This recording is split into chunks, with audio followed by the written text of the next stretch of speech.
गंदी चीजों की क्या जरूरत पड़ी है? तो देखो, आप लोग 4 बार भी खा लो तो भी कोई त्योहार नहीं बना।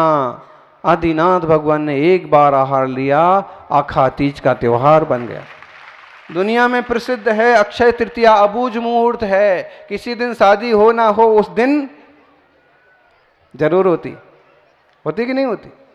उसको इतना अच्छा मुहूर्त मानते हैं।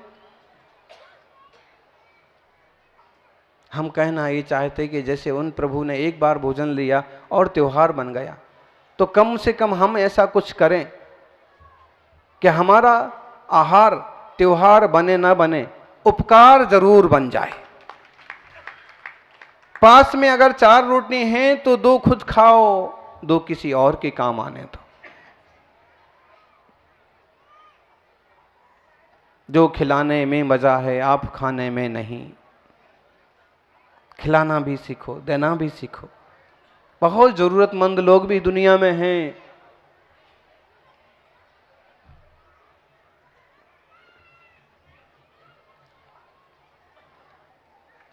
अपने दुखों में रोने वाला मुस्कुराना सीख ले।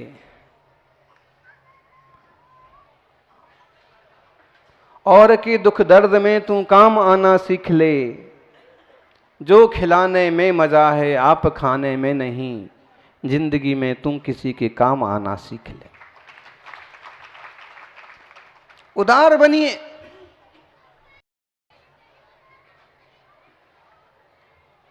श्रेष्ठ बनिए, अच्छे बनिए,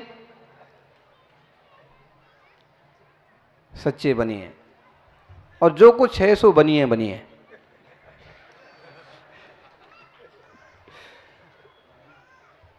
मौके पर काम आना सीखें।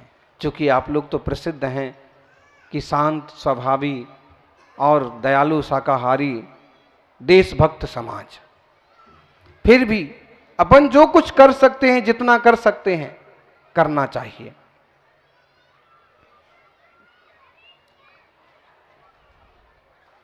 ध्यान रखना, जिंदगी के उजाले में हर कोई साथ देता है।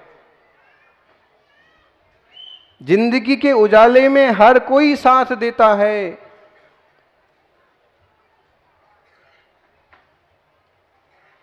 परछाई भी साथ छोड़ देती है जब अंधेरा होता है। तो दुनिया तो ऐसी है। इसलिए दुनिया के लिए जोड़ जोड़ के रखने की बजाय देना सीखो, बांटना सीखो। आप अपने स्तर से सेवा करो, और हमारे देश में सेवा की मिसाल तो देखो है। महाराष्ट्र में जनता की सेवा को लेकर के पार्टियों ने जो उत्साह दिखाया,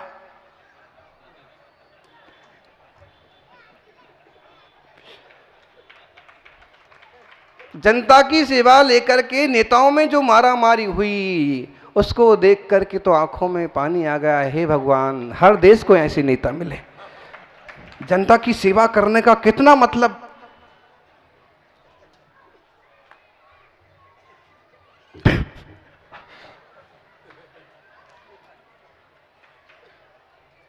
अब ना रोते बनता है और ना हंसते बनता है।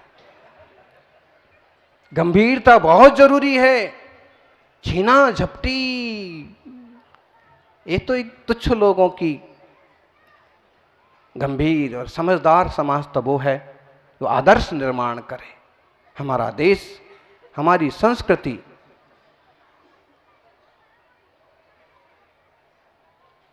जीवंत हो, निष्कलंक हो, प्रसिद्ध हो, इस तरह का पुरुषार्थ हम सबको करना है। सभी जीव सुखी रहें, सबका मंगल हो, यही प्रार्थना। जय बोलिए विमलनाथ भगवान की।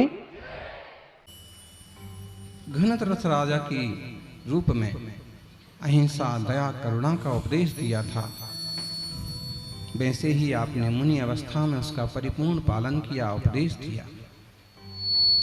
कठिन से कठिन साधना करके आप सर्वार्थ सिद्धि विमान में देव हुए।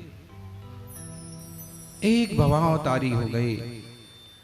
सर्वार्थ सिद्धि से आप 33 सागर जितनी बहुत लंबी आयु भोग करके आनंदमय जीवन जी करके वहां से सर्वार्थ सिद्धि से मोक्ष बहुत कम दूरी पर है,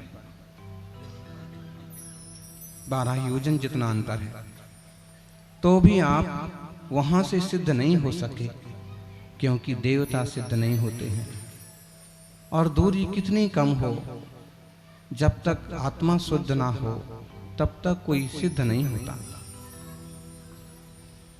आप इस बात को अच्छी तरह से जानते थे कि सिद्ध शिला पर भी कई सारे एक इंद्रिय जीव सूक्ष्म दशा में रह रहे हैं, फिर भी वे सुखी नहीं हैं, क्योंकि किसी स्थान पर रहने से कोई सुखी नहीं होता है, अपने विकारों को खत्म करने से कोई सुखी और आनंदित होता है। वहां से च्युत होकर के आप हस्तिनापुर के सम्राट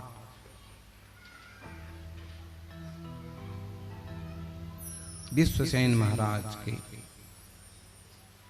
हरा देवी के कुक्षी से पुत्र रत्न के रूप में उत्पन्न हुए।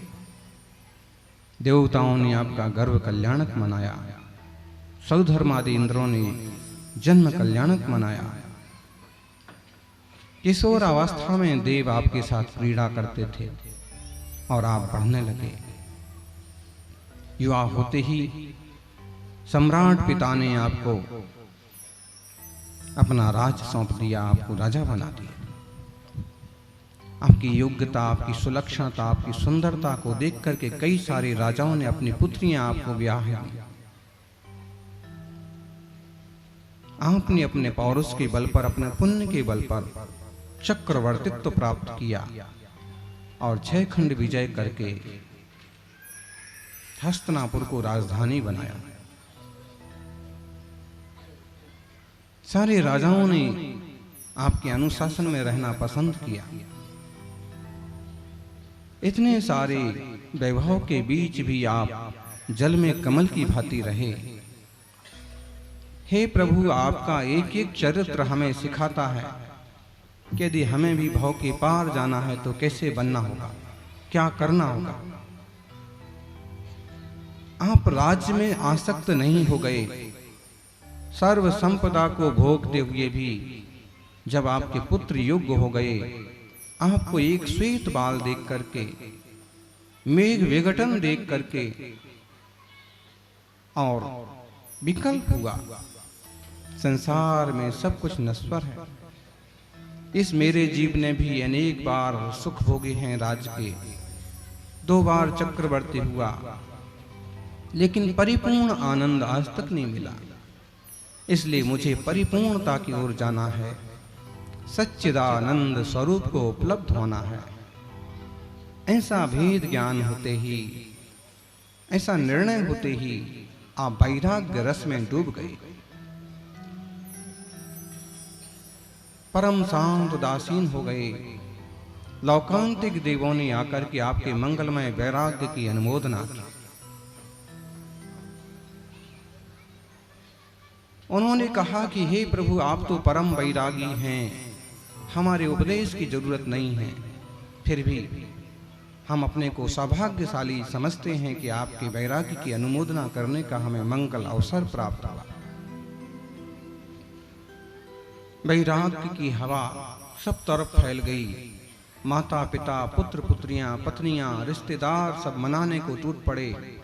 तरह तरह के प्रलोभन, तरह तरह के लोभ, तरह तरह की बातें बना करके खूब कोशिश की, लेकिन जिसने सर्वोत्कृष्ट पद पाया, सर्व संपत्तियां पाई, अब उसे कौन सा लोभ, कौन सा भय और कौन सी बात। जब ये सुनिश्चित हो गया कि यह चैतन्य ज्ञायक तत्व पृथक है, देह पृथक है, पदार्थ पृथक है, परमार्थ पृथक है, और फिर उन्होंने संबोधित किया, हे पिता आज्ञा दें, हे मां आज्ञा दें। यह जीव अब अपने परम अंश, परम हंस सिद्धों के क्षेत्र में जाकर के विराजना चाहता है, सिद्ध होना चाहता है। इसलिए संसार का कल्याण करते हुए मैं आत्म साधना के लिए मोक्ष मार्ग में प्रवृत्ति करूंगा, मुनिराज की परम शांत दशा को उपलब्ध होऊंगा। और सौधर्मेंद्र पालकी लेकर के देवताओं के साथ पधारे। राजा इकट्ठे हो गए, किसी का मान मनोबल नहीं चला, लेकिन पालकी हाजिर देख करके प्रभु तुरंत खड़े हुए, परम उदासीन भाव से पालकी में विराजे। देव और मनुष्यों का निर्णय हुआ कि पहले संयम लेने की क्षमता लेने वाले, संयम पाने की क्षमता वाले मनुष्य पालकी उठाएं और फिर देव पालकी उठाएं। विधि पूर्वक भगवान वन में पहुंचे, विराजे और उत्तम मंगलमय शिला पर विराजते ही, उपवन में विराजते ही उन्होंने काले काले घुंघराले सुंदर बालों का लोचन प्रारंभ कर दिया। हमें दिखाई दे रहा है भगवान का केशलौंस हो रहा है। देवता इंद्र बड़ी सारी संदूक ची सोने की हीरे जड़ी लिए हुए खड़ा है और भगवान के एक एक बाल को इतने आदर से झेल रहा है कि जैसे वह स्वर्ग की संपदा से भी कीमती। देवता लोग जय जयकार कर रहे हैं। कई सारे मनुष्यों की आंखों से आंसू बह पड़े। कई सारे राजा उनको देख करके खुद भी केशलौंच करने लगे। जैसे हमारे प्रभु की दशा होगी वही हमारी दशा है। जो लाभ इन्हें मिलेगा वो हम भी पाएंगे, जो तब ये करेंगे वो हम भी करेंगे। हजार राजा भी दीक्षा की पंक्ति में बैठ गए। प्रभु केशलौंच करके नमः सिद्धिभ्या करके वस्त्राभूषण उतार के फेंक रहे हैं। ये सुंदर सोने का मुकुट, ये कंगन, ये हार, ये वस्त्र, सब कुछ उन्होंने ऐसे फेंक दिया जैसे कभी उनका था ही नहीं। और भगवान बेला का नियम लेकर के, मौन लेकर के ध्यान में लीन। देवता लोग दीक्षा कल्याणक, जन्म और गर्भ से भी उत्तम तरीके से दीक्षा कल्याणक मना करके अपने अपने स्थान पर चले गए।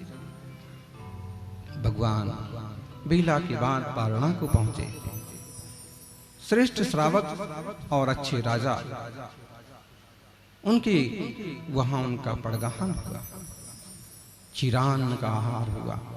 प्रभु फिर ध्यान के लिए चले गए। फिर ध्यान किया, फिर साधना। वर्षों यही उपक्रम चलता रहा और सारे कर्मों की, पापों की, विकारों की निर्जरा जो उन्होंने मिथ्यात्व की बात चौथे गुण स्थान में पहुंच करके, पांचवें गुण स्थान में पहुंच करके और अब छठवें सातवें गुण स्थान में पहुंच करके जारी की है, वो जारी रखे। परिणाम इतने उत्तम बनाए कि अथा प्रवृत्तकरण हो गया। सातिशय अप्रमत्त गुण स्थान में कई सारी कर्म प्रकृतियां कांप गईं, अपूर्वकरण हुआ और जैसे परिणाम आज तक नहीं हुए वैसे चारित्र के निर्मल से निर्मल परिणाम होने लगे। श्रेणी आरोहण करने वाले प्रभु वर्षों मुनि पद में विहार करते हुए आज बैठे हैं सघन वृक्ष के नीचे।